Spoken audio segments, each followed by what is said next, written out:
Good evening everyone. Base po sa aming napanood na The Sugar Film 2014, ito po ang aming naging report na pinamagatan namin The Sweet Trap. The Sweet Trap, a striking documentary about the impact of sugar on our health. Ibig sabihin, ang paggawa ng isang produkto na ito ay tungkol sa epekto ng asukal sa ating kalusugan.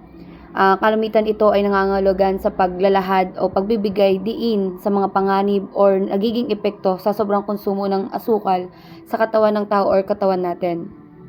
Layunin nito na magbigay kaalaman at magbukas ng kamalayan sa mga manonood tungkol sa masamang dulot ng asukal sa kalusugan. The purpose of the documentary of the Sweet Trap. First is awareness. Dito daw po ay pinapakita po ang mga negative effects of excessive sugar consumption. Kalimitan po ay pinapakita ang mga obesity, diabetic, heart disease, and other chronic health issues po. Tapos sunod naman po, informing.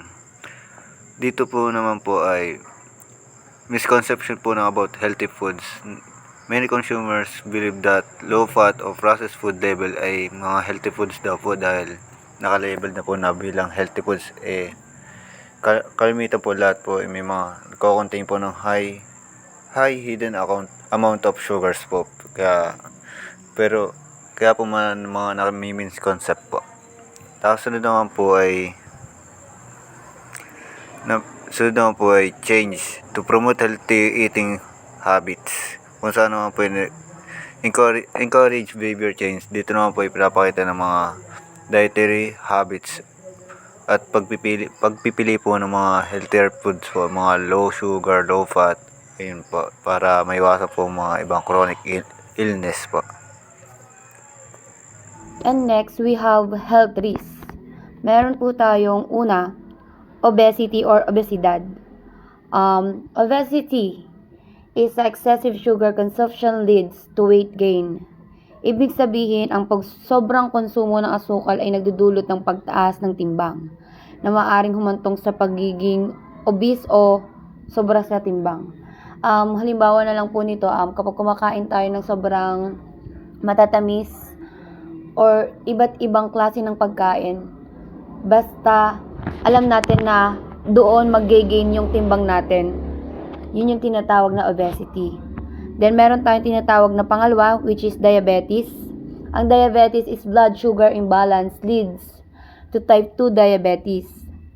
Ang hindi balanseng antas ng asukal sa dugo ay maaaring magresulta ng dalawang diabetes, isang sakit na may kaugnayan sa hindi tamang pangkontrol ng blood sugar levels.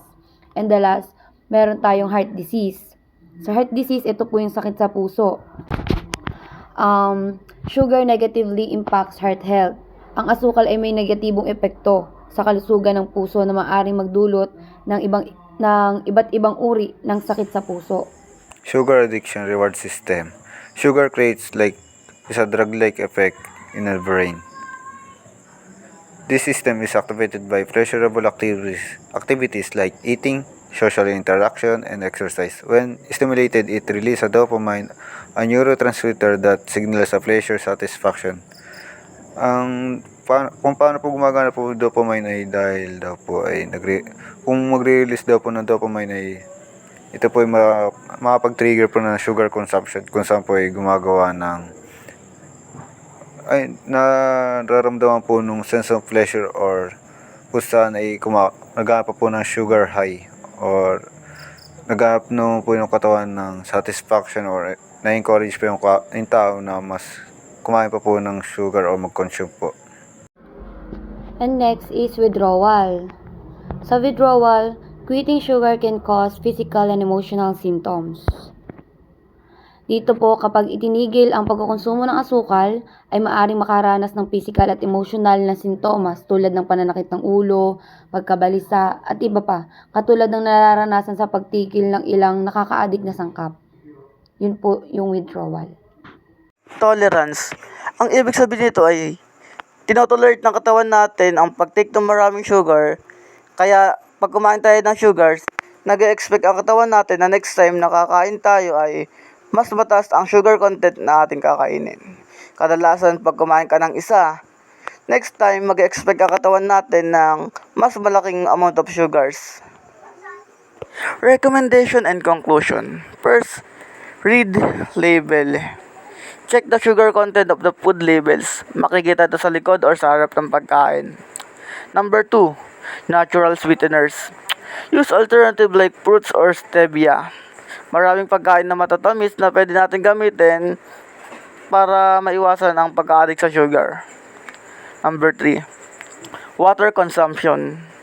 Pagkatapos natin mag-take ng sugars, kinakailangan nating uminom ng madaming tubig para maiwasan ang pagtaas ng ating blood sugars. Kung di natin gagawin to, maaari tayong magkasakit ng diabetes. Number 4, awareness. Kailangan alam natin yung sugar level ng ating katawan at kung gaano ba kadaming sugar yung tinitake natin araw-araw.